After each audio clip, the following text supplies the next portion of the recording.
Hi everyone, welcome to the lecture number 10 of unit number 1 matrices. In this lecture, we'll continue with the examples based on homogeneous system of linear equations. In this lecture, we'll cover the remaining type of examples on homogeneous system of linear equations. So like in non-homogeneous system of linear equations, we have seen the examples involving arbitrary constants. For homogeneous system also, we are having similar type of examples. In such examples, we determine the conditions on the arbitrary constants for which the given system will have infinitely many solutions, no solution like that. Okay, means for some type of solutions, we are going to obtain the conditions on arbitrary constants in the such examples. Okay, now one important note for dealing with these examples: a homogeneous system, Ax equal to 0, where A is a matrix of order 3 by 3, has a trivial solution, that is 0 solution, if and only if determinant of A is not equal to 0. So whatever this coefficient matrix will have there, if its determinant is not equal to 0, then that system will have a trivial solution, that is a 0 solution, unique solution. Okay, and it will have non-trivial solutions, that is infinitely many solutions, if and only if determinant of A equal to 0. And this result we can apply for the 3 by 3 system. Okay, in most of the problems we are going to have 3 by 3 system, that is 3 equations, 3 unknowns, like that we are going to have. So we'll have their matrix of order 3 by 3 in the coefficient as a coefficient matrix. Hence this note can be applied to the examples. So we need to obtain the conditions on the arbitrary constants for the non-trivial solutions. In such a case, we can equate determinant of A equal to 0 for getting the conditions on that arbitrary constant. Now from example it will be clear to you. Find the value of k such that the system of equations has non-trivial solution. Find the solution. So once we obtain the condition on k, whatever the value of k will get under this condition for non-trivial solution, that value can be substituted again back in the equations, and remaining part, that is the calculation of solution, that we are going to do after that. Okay, so first we'll determine the condition on k, and the condition is the system has non-trivial solution. You can see that there are 3 equations and unknowns are 3, so it is a 3 by 3 system. Okay, the matrix coefficient matrix will be of order 3 by 3. This is the given system in matrix form that I have written: coefficient matrix x, unknowns matrix, and the matrix 0. It is a 3 by 3 system. Hence for non-trivial solution, determinant of A must be equal to 0. Okay, so this can be applied to any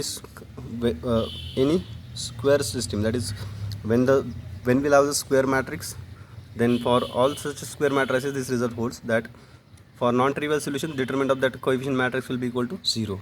Okay, and when from this we can conclude that the system will have non-trivial solution, because when your determinant is 0, the rank of that matrix comes less than the order, that is less than 3, and as it is less than 3, it will be less than number of unknowns. 3 are the number of unknowns. Okay, and if the rank is less than number of unknowns, the system will have non-trivial solution, that we know. Because of that, this condition we use. Now for non-trivial solution, we must have determinant of equal to 0, that will give us some condition on k, that is some value of k, because this determinant involves k. So when you will get an equation in terms of k, that can be solved for the values of k. So let us calculate determinant. So after calculating this determinant, we will get finally the value of k as 5. I have done all the calculations. We can do the in similar way. Okay, so as k is 5, once we obtain this is the value of k for which the system will have non-trivial solution. So for obtaining the solution, we'll put this value of k in the augmented matrix. Okay, so this is the augmented matrix. For determining solution, we consider the augmented matrix. We'll reduce it to row echelon form. Okay, so this is the first row, second row. In place of k, I have substituted the value 5. So you can see here we have k here. So in place of k, we are replacing 5. Okay, now after that, just apply the transformations. Okay, very first I have obtained here 1. Okay, so try to obtain 1 here, try to bring 1 here. Okay, so that the calculations of row echelon form will be easier, right? So 3 minus 2 is 1. So I have done first R2 minus R1. So I will get 1 here. So again interchange the row simultaneously, because I need 1 in the first place. So 3 minus 2, 1, minus 1 minus 3, minus 4, 3 minus 2, that is 3 plus 2, 5. I have done the interchange of row, so the second row will come at first place and this row will go at the second place. This row will remain as it is because we are changing this row only, 3 minus 2, 1. Okay, and the last row, 7, 5 minus 1, this is 5. 7 5 minus 1 as it is, right? Now again, for making these two entries, this is the first pivot. Below this we are going to make 0. We call this as pivot entry also, first leading coefficient. Okay, so below that we are going to make it 0. So R2 minus 2 R1, R3 minus 7 R1 are the transformations. So after applying this transformation, first row will remain as it is, 1 minus 4 5 0. Second row will become 0 11 minus 12 0. Third row will become, I have done here mistake, so we try to understand the last row. This is 0 33 and minus 36. Okay, now I have done the transformation 1 by 3 times R3. So to this row I have divided by 3. So because of that I will get 11 and minus 12. Now you can see that these two rows are same. Now for making it to a row echelon form, we'll make the entry below the second pivot 0. This is first pivot entry, second row's pivot entry. Below that also we have to make 0, right, for getting row echelon form. So after for that we need to apply simple transformation R3 minus R2, 11 minus 11 0, that we know. Okay, so after applying this transformation, the last row will become 0 entirely, because the similar entries we have there. So this, you can see that now these are the pivot entries.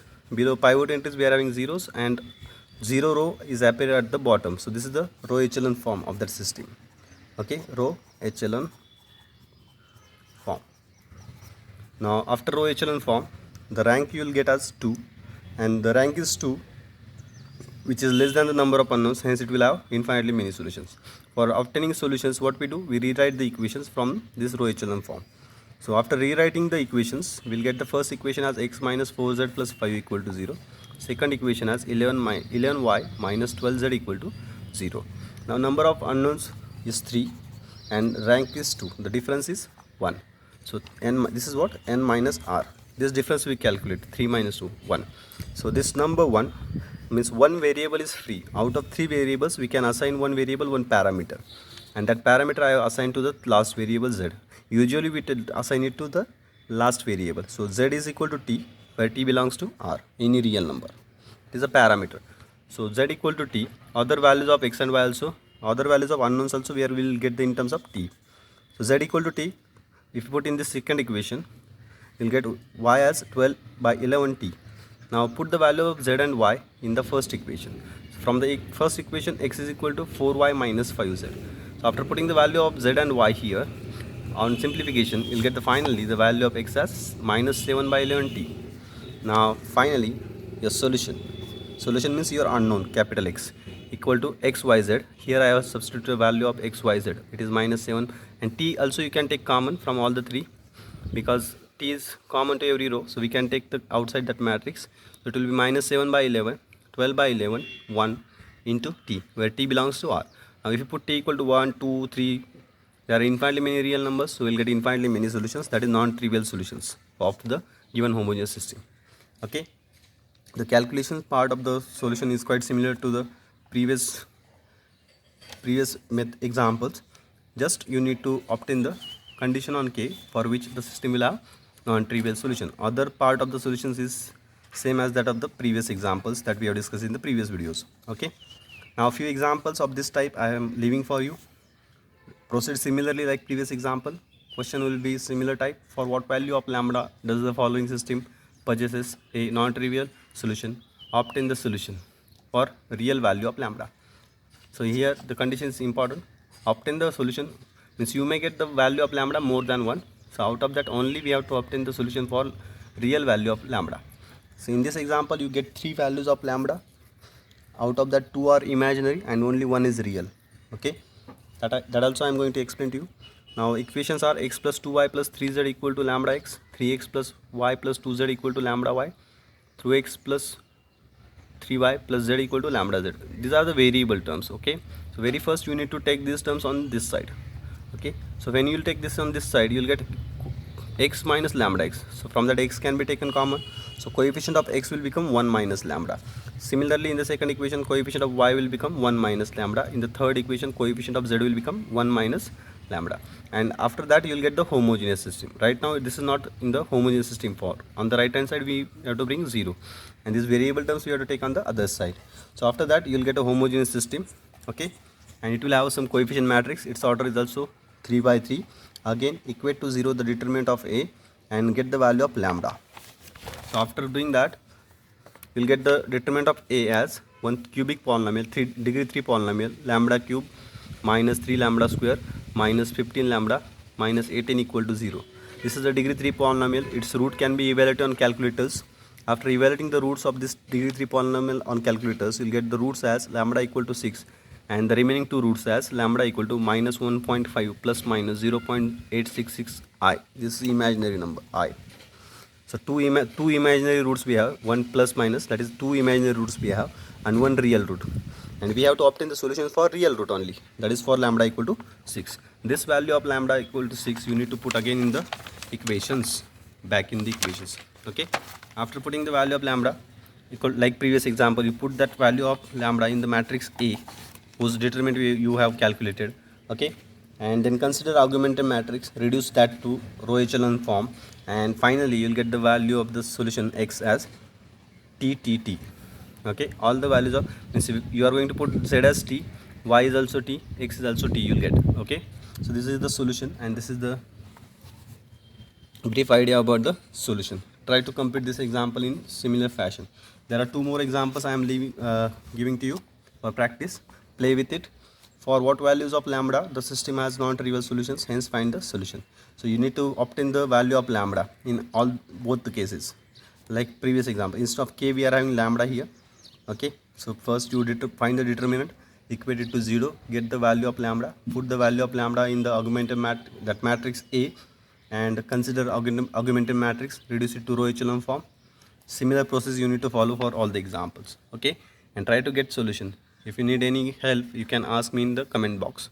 Okay, so that's it from this lecture, and that's it from the system of linear equations. We have covered both types of system of linear equations, and to both system of linear equations we are having two types of example. One is the solving that system of linear equation. This is the first type, and second type is examples involving arbitrary constant. In both cases, for homogeneous and non-homogeneous, we have covered all the type of examples. Now in coming lecture we are going to start the new content of this unit, that is linear transformation and orthogonal matrix. Okay, so that's it from this lecture. Thank you.